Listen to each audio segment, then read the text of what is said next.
Good morning all of you. आज हम लोग जो है कि पंचायती राज व्यवस्था का सेकंड टॉपिक ला रहे हैं आप लोग के सामने। ध्यान से सुनेंगे। न संघर्ष न तकलीफ तो खाक मजा है जीने में, न संघर्ष न तकलीफ तो खाक मजा है जीने में, अब बड़े बड़े तूफान थम जाते हैं जब आग लगी हो सीने में। इन्हीं शब्दों के साथ हम आपसे स्टार्ट करते हैं।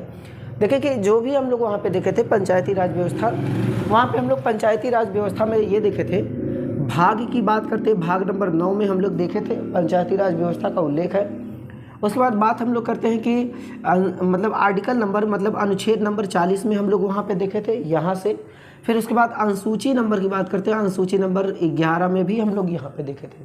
फिर हम आपसे बोल रहे हैं पहले जो अनुसूचियों की बात करते हैं, पहले मूल संविधान में अनुसूचियों की संख्या कुल कितनी थी? कुल अनुसूचियों की संख्या कुल 8 थी। बाद में 9, 10, 11, 12 करके जोड़ा गया था। जो ये 11वां अनुसूची जो जोड़ा गया था, ये 73वां संविधान संशोधन के माध्यम से, 73वां कॉन्स्टिट्यूशन अमेंडमेंट के माध्यम से 1992 में ये जोड़ा गया था।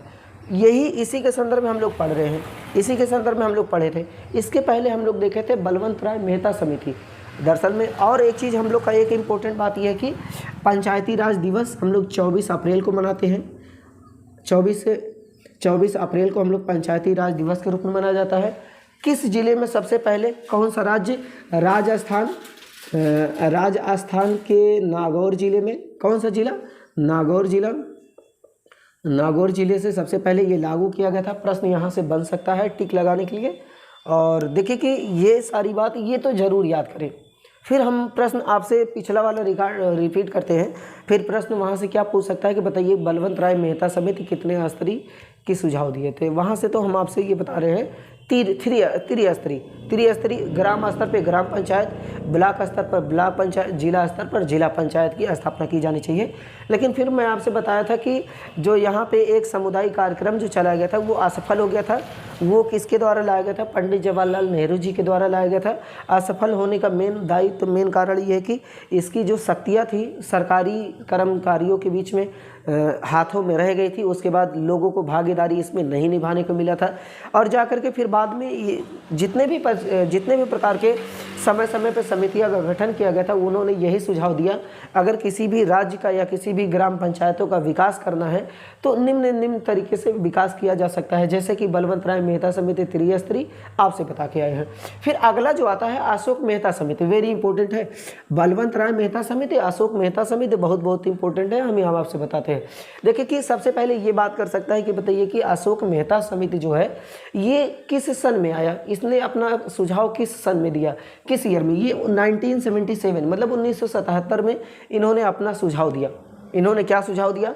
इन्होंने ये सुझाव दिया, अगर किसी भी ग्राम पंचायतों का गठन करना है या किसी ग्राम पंचायतों का विकास करना है, द्विस्तरीय गठन करनी चाहिए। 2 स्तरीय कौन कौन से?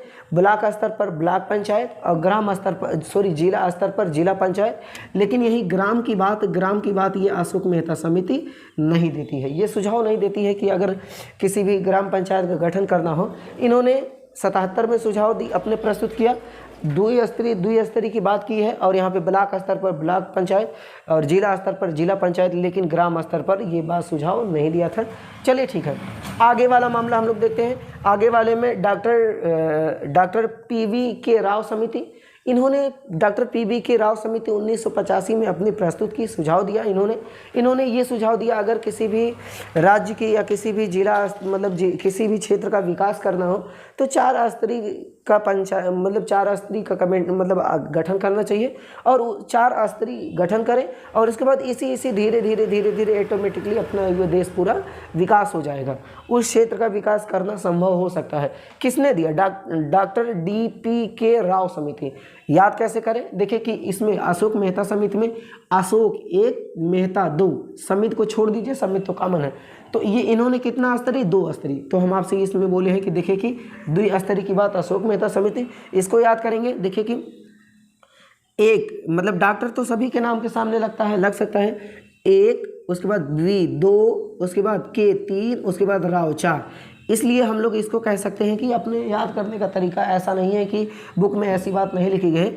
1 2 3 4 डॉक्टर तो छोड़ दीजिए, PVK राव समिति, समिति को भी लेफ्ट कर दिए। 1 2 3 4 शब्द से मिलकर बना है, तो 4 स्तरीय यहाँ से भी याद कर सकते हैं। 4 स्तरीय देखिए 4 है, 4 के बाद यहाँ से 5 भी आ सकता है। मतलब लास्ट में अगर प्रश्न दिया कि निम्नलिखित में से कौन सा है, कौन सा नहीं, कौन सा राज्य, तो 85 वाला मामला यहाँ से आप और हम देख सकते हैं। तो ठीक है, 4 स्तरीय में क्या उन्होंने कहा, अगर किसी भी क्षेत्र का विकास करना है तो ग्राम स्तर पे ग्राम पंचायतों का गठन करना पड़ेगा।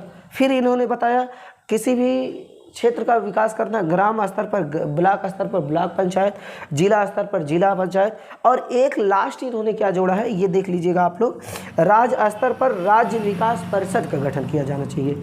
राज्य स्तर पर एक राज्य विकास परिषद का गठन किया जाना चाहिए।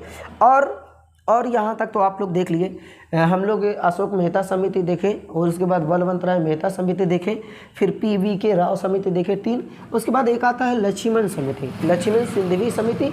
इन्होंने भी अपनी सुझाव दिया, इन्होंने अपनी सुझाव 1986 में लाया। इन्होंने सुझाव क्या दिया, इन्होंने ये सुझाव दिया